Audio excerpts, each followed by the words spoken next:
Pushkin.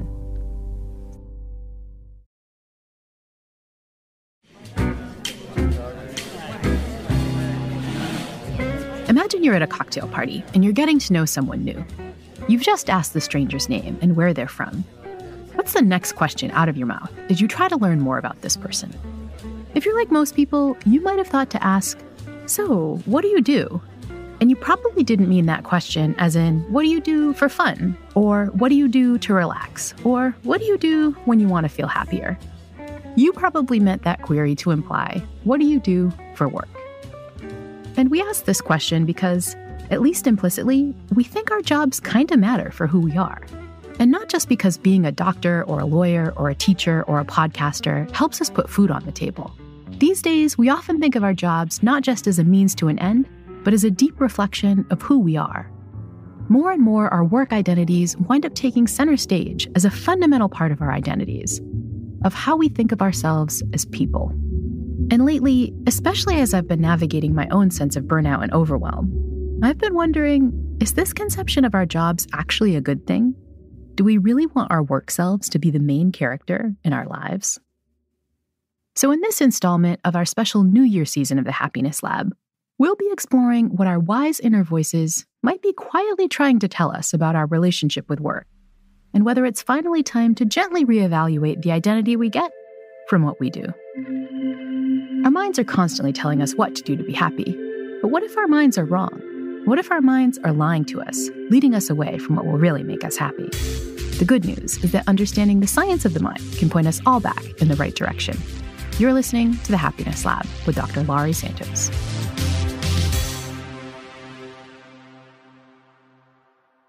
There's this narrative that we should keep searching and never settle. And if your job isn't perfect, then there's something wrong and you should keep looking for a new one.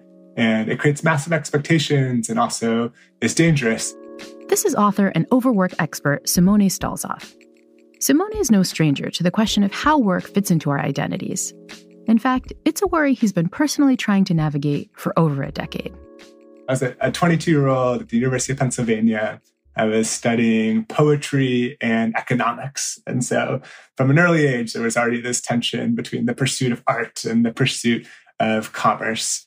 And I got the opportunity to interview my favorite writer in the entire world. He's this poet named Anis Mojgani. He's actually the current poet laureate of the state of Oregon. And I was so excited for this interview. And I wanted Anis to give me a pep talk. You know, here I was, this 22-year-old young poetry student about to embark on an unknown future. And I wanted him to, give me that vote of confidence to pursue something that I love. And so I asked him, how do you feel about the mantra, love what you do and never work a day in your life? And he said something that really surprised me and has stuck with me since. He said, some people love what they do and other people do what they have to do so that they can do what they love when they're not working. And neither is more noble. And I think that last part is key. We love to revere people whose identities and their jobs neatly align. But I think Anis's wisdom was telling me that the other side of the equation, treating a job as a means to an end, is no less noble. It's nothing to fear. Being the young, naive college student that I was, I sort of did not heed his advice and spent my entire 20s looking for that vocational soulmate, looking for that job that would help me self-actualize. And so I worked in advertising, and I worked in tech, and I worked in food, and I worked in journalism, all the while looking for this perfect job that will help me become the fullest version of myself. Eventually, Simone's search for his sacred calling came to a head. He found himself at a career crossroads when he was forced to choose between a long-term gig as a journalist at a trendy magazine and a higher-paying role at a design firm. The decision felt overwhelming. But the thing that I realized in that moment is it didn't feel like I was choosing between two jobs as much as I was choosing between two versions of me. And so that was sort of the first kind of kernel that put the wheels in motion for the book, is understanding sort of how did we get here? How did jobs become synonymous with our identities for so many people and so many Americans in particular? Simone's upcoming book is entitled The Good Enough Job, Reclaiming Life from Work. The book explores how we've gotten so wrapped up in thinking about work as a deep part of our identity, as an almost sacred calling. But the book argues that the concept that our jobs should be the main characters in our lives is actually quite new. In fact, it's only been around for a generation or so.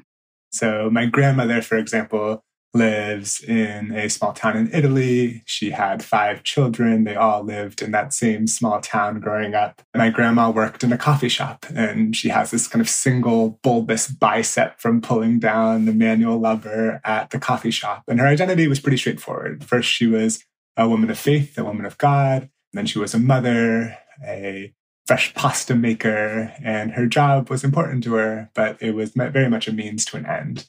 And then my generation, I'm probably smack in the middle of the millennial generation. We were raised with certain scripts that jobs should be callings, jobs should be something that you can find, that you can do what you love. And so I think a lot of people among my peer group have been searching for work as a means of self-actualization, as a way to make themselves whole and looking for a vocational soulmate that can deliver on that promise. And I think it actually sets us up for a lot of disappointment. And so this is a phenomenon that you've described as workism. How would you define workism? Yeah, so workism is a term that was originally coined by a colleague of mine named Derek Thompson, who's a journalist for The Atlantic. And the idea is that work has become akin to a religious identity.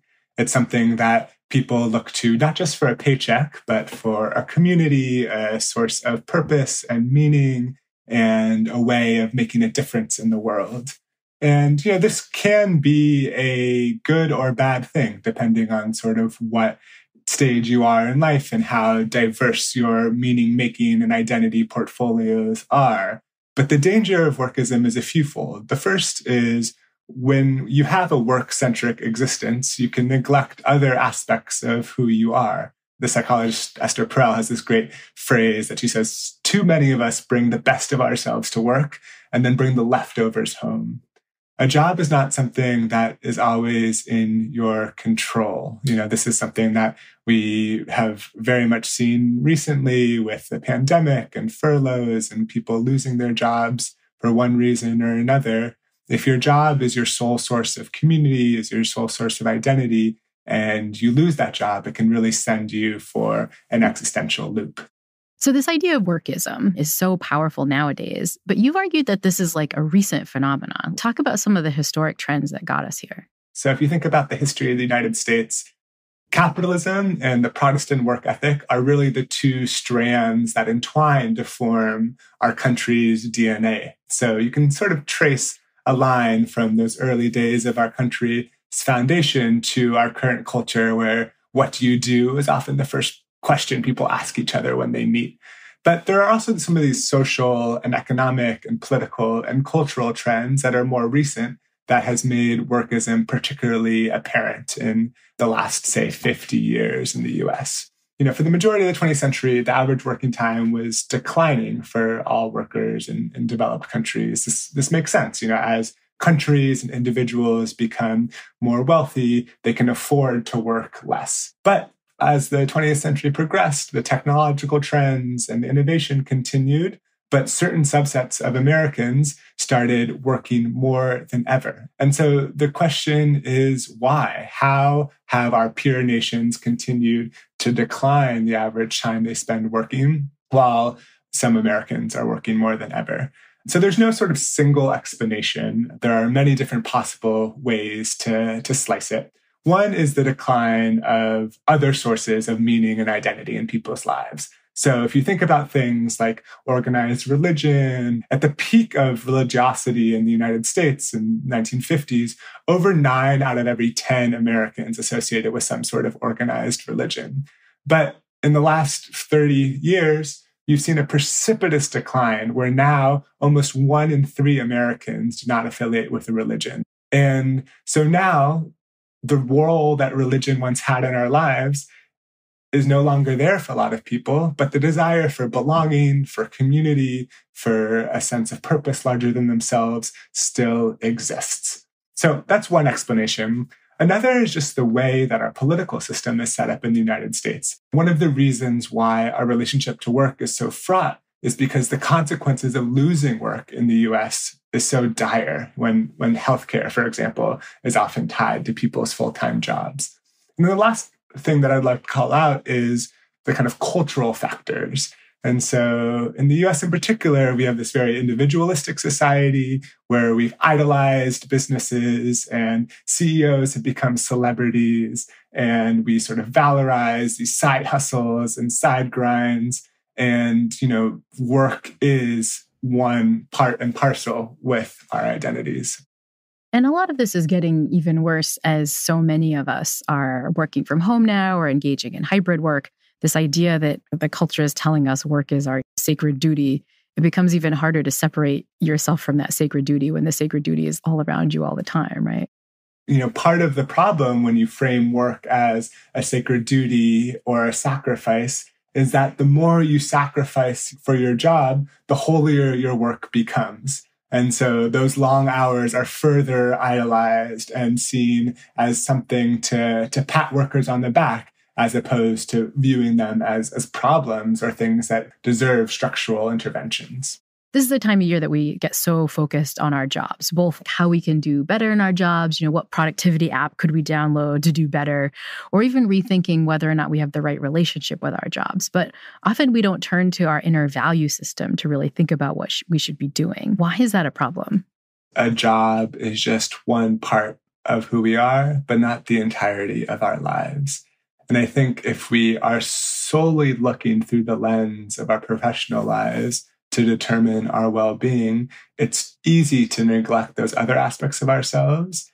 And it's easy to mistake a job or professional success as the silver bullet that will make the rest of our lives fall in place. I can't tell you how many people I interviewed for the book who have achieved levels of personal success and have still felt unfulfilled. And so one piece of advice that I might give as you think about your goal setting and your resolutions and what the next year might bring is, what are some ways that you can invest in the other aspects of your life, whether it's your relationships, whether it's your inner spiritual life, whether it's your family or your hobbies or your means of feeling whole outside of work, that also could use a little bit more love and attention in this next year. We usually assume that having careers that give us meaning is a good thing, that being passionate about our jobs is something to strive for. But when we get back from the break, we'll see that there are some real downsides to thinking about our jobs as the most meaningful part of our lives. We'll hear about some of these surprising psychological costs when the Happiness Lab returns in a moment.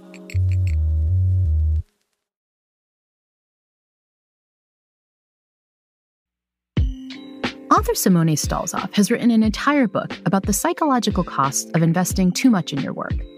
But he also experienced the pain that comes from those costs personally when he made the hard decision a few years ago to abandon his career as a journalist.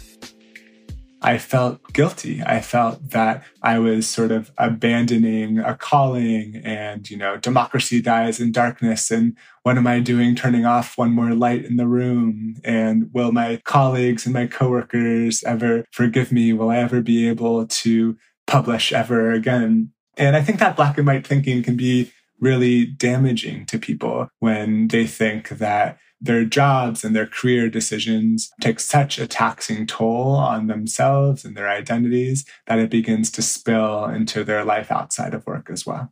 And it's not just the idea of guilt and sort of experiencing guilt. Even when you stick with your job, there are high rates of things like burnout and stress too, right? Yeah, I think this is particularly true in jobs that are a reflection of your identity. I'll speak to journalism just because it's the field that I know best. Your worth and your self-worth are directly tied to your output in a lot of the ways. I used to obsessively check the reader numbers on the articles I would publish to see the impact or see the difference that I was making. But when you rise and fall with your output and your productivity, it can be very precarious. It can put you on an emotional roller coaster. It can keep you from being able to set boundaries around when you are and you're not working. And in a very individualistic culture, it can push people to the point where they're not actually being more productive. They're not actually being the effective workers that they want to be,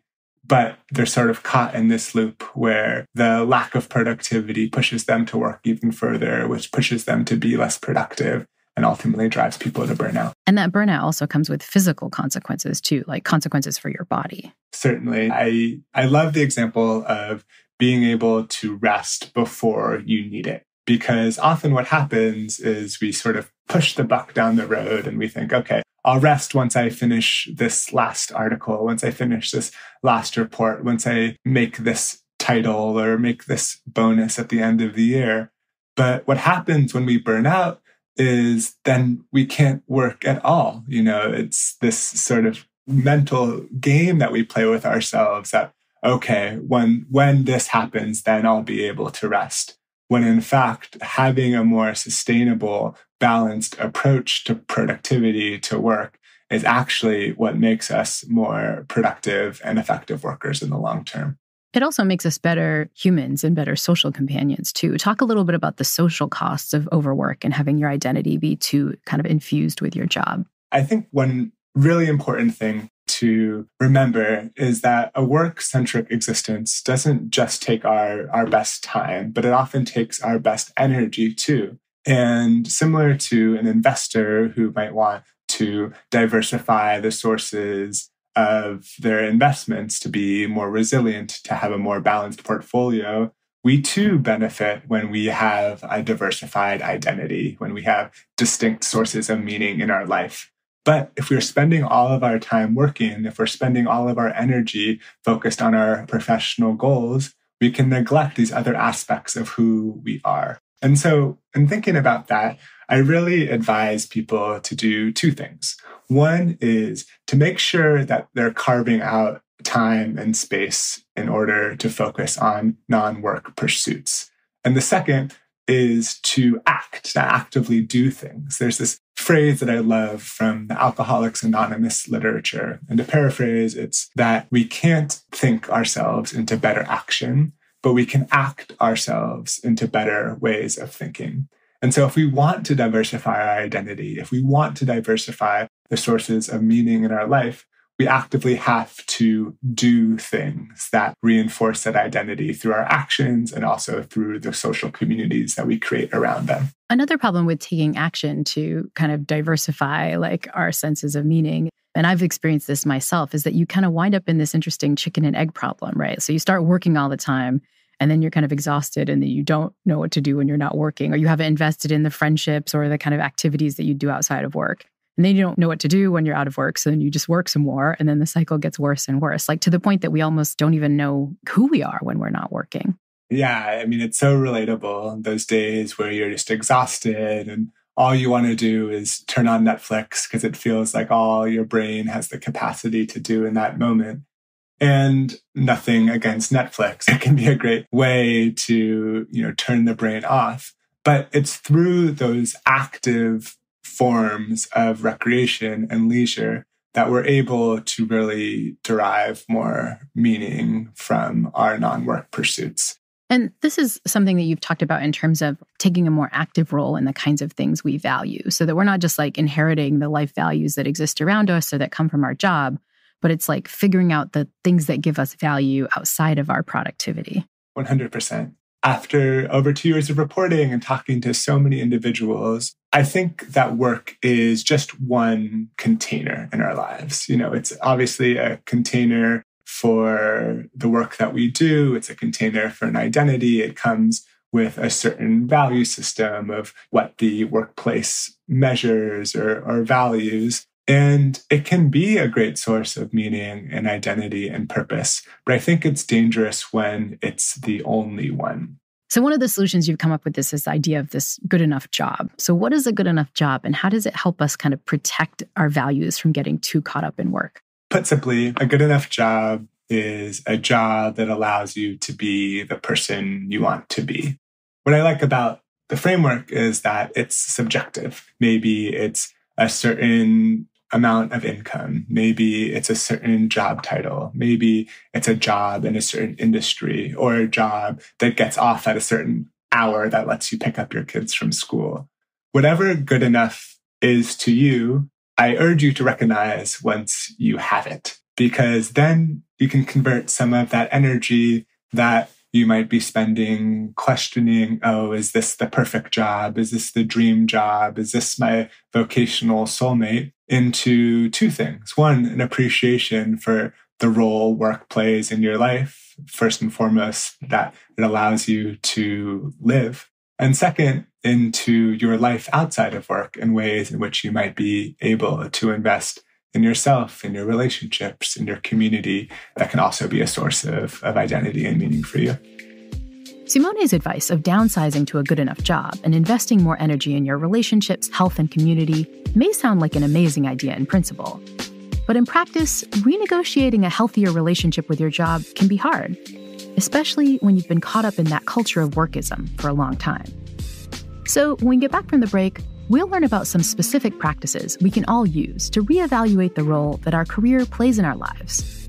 We'll see that there are strategies that every one of us can use to better align our values with our identities, both inside and outside of the office. The Happiness Lab will be right back.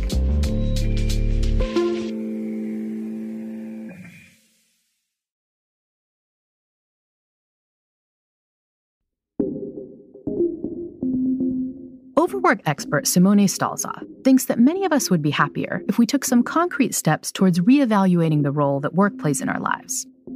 And the first step he recommends involves being more intentional about how we use the time we spend away from our jobs.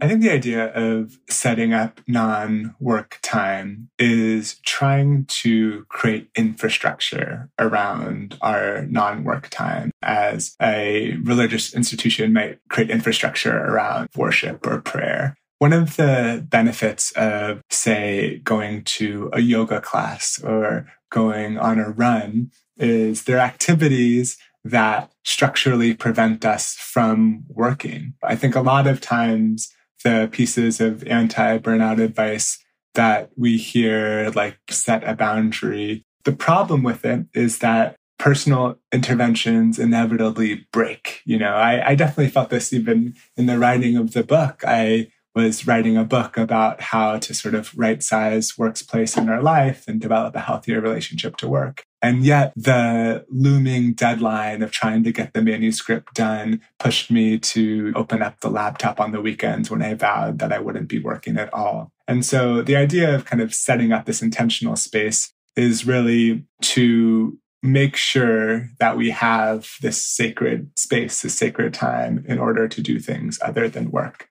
One small anecdote from one of the psychologists that I interviewed. Often what she sees when she suggests practices like setting up intentional space for non-work activities is that they want to sign up for a marathon or for an Ironman or to try and turn their leisure into another form of work. And what she often advises them is to, start small. Like, how about a jog? And I think that piece of advice is really resonant. Instead of having to think about, okay, what do I want this identity of mine to be? And what is my 6-month plan for achieving it? Just start by taking small steps. And this gets to another practice you strongly suggest in the book, which is this idea that we have to get out of the optimization mindset generally. All the patterns we experience in work wind up getting us to optimize every single second. And it can be easy to start to do the exact same thing when we're dealing with our leisure. But the whole idea is to kind of move our self-worth away from being productive, even when it comes to our leisure. Yeah, I think one great antidote to people who have a natural tendency to optimize is something you've talked about a lot on the podcast already, which is the value of play. And one thing that I like about play is that it's grounded not in future achievement or success, but present moment awareness. And whether that play is jamming if you like to play music, or dancing if you like to dance, or free writing if you like to write, or playing a board game, or doing something that isn't a means to another end, but actually is an end in of itself, is a great way to serve as a counterbalance to our natural tendency to try and find the productivity of every moment of our day. And this connects to another practice you've really suggested, which is this idea of if we're investing in the jamming or the dancing and so on, we also are just generally investing in multiple different kinds of identities. Have you also tried to invest in like multiple different non-work identities? How's that gone for you, especially as you've been busy writing the book and so on? Yeah. So as I mentioned, I think work really can function as a container. But I think the value investing in other containers is that they help us as individuals see that our purpose on this earth is not just to produce economic value. So for example, one way that I've diversified my own identity is I play on an ultimate Frisbee team. I know I'm not doing much to dispel the lanky California stereotype here. But one thing that I really appreciate about the team is that on the team, people don't care about the last performance review or how many pages or words I've written that day. My identity on the team is completely decoupled from my identity as a worker. And that can be a really generative space for me to be able to inhabit, where the goals of our team are not tied to our economic output. I have to show up as someone who plays my particular position and supports my teammates, but they're not asking me about sort of the things that might be sources of stress or anxiety throughout the day. And I think the more of these containers that we have in our lives, the more well-rounded we are, the more resilient we are in the face of adversity, and ultimately, the more developed we are in the multiple interests each of us have. The final practice you suggest is a bit more reflective. It's this idea of defining what we want our work to be, because we're not usually the ones that get to define that, right? Talk about where that definition usually comes from for many of us. Unless we define for ourselves what we want our relationship to work to be, our employer will happily do it for us. And so one of the benefits of putting a stake in the ground and saying, okay, this is what I want my relationship to work to be, is it allows us to fall back on those values. It allows us to really understand who we are outside of work and how work can serve our vision of a life well lived, as opposed to being the central axis around which the rest of our life orbits. And so part of the goal of the book is to kind of help you put all of these different tips into practice yourself. And even though I'm sure it's pretty hard, I'm curious if kind of adopting all of these strategies has helped you, even in the context of writing a book, which is pretty hard and pretty kind of productivity focused activity. It's an interesting place to be in now because I finished the book. There are no more words left to be written, and it feels bittersweet. I am letting go of this project that I've tinkered with for more than 2 years and had something to be an anchor for my attention as I go through my working days. And now I have to eat some of my own dog food. I have to practice what I preach by trying to find other sources of identity and meaning outside of the dopamine hit that I get when I reach my self-imposed goals. And one other big change that I made recently is I started working for myself. And it's a really interesting moment for me personally, where now I no longer have that employer prioritizing my weeks. I no longer have a manager telling me, okay, this is what's important for you to be working on. And I have to do some of that work myself. And part of that means knowing when to stop, because as I'm sure any freelancer or someone who has done a personal project knows, there is an infinite capacity of more work that we can do. One of my mentors and someone that I interviewed for the book is this religious scholar named Casper ter Kuile. And every Friday at the end of the week, he sends out the same tweet, which is a great source of inspiration for me. And every Friday he says, "The work is not done, but it is time to stop." And that is sort of a personal mantra that I've adopted in my own life, and I hope that you might too. I hope my chat with Simone has convinced you that it may be time to listen to what your inner voice is telling you about work in the new year. As Simone eloquently put it in his book, our desks were never meant to be our altars. I share his hope that with the right strategies, we can all begin to develop a healthier relationship with what we do for a living. So if what you heard in this episode hit a nerve, you can start by just gently asking some questions about the identity you get from your job. Are you treating your career as a kind of moral good in ways that leave you overstressed, overtired, and burned out? Is your busyness at work covering up a deeper sense of emptiness with what you do outside the office? If so, maybe this is the year to start renegotiating the role that work plays in your life. Maybe this is the year to get more intentional about the effort and energy you give to your non-work pursuits. You too can take the steps needed to deprioritize work a little in order to prioritize life. Next week, we'll continue our quest to hear what our wise inner voices may be telling us. And we'll do that by finding ways to intentionally seek out something that many of us have been missing out on: silence. We'll hear why quieting our mental and environmental noise can be so essential for our well-being. And we'll learn some practical steps we can all take to get there, even in an ever louder world. So I hope you'll join me next week for the final installment of this special New Year season of the Happiness Lab with me, Dr. Laurie Santos. The Happiness Lab is co-written by Ryan Dilley and is produced by Ryan Dilley and Courtney Guarino.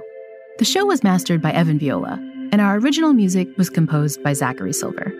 Special thanks to Shane Beard, Greta Cohen, Nicole Morano, Morgan Ratner, Maggie Taylor, Jacob Weisberg, my agent Ben Davis, and the rest of the Pushkin team. The Happiness Lab is brought to you by Pushkin Industries and by me, Dr. Laurie Santos.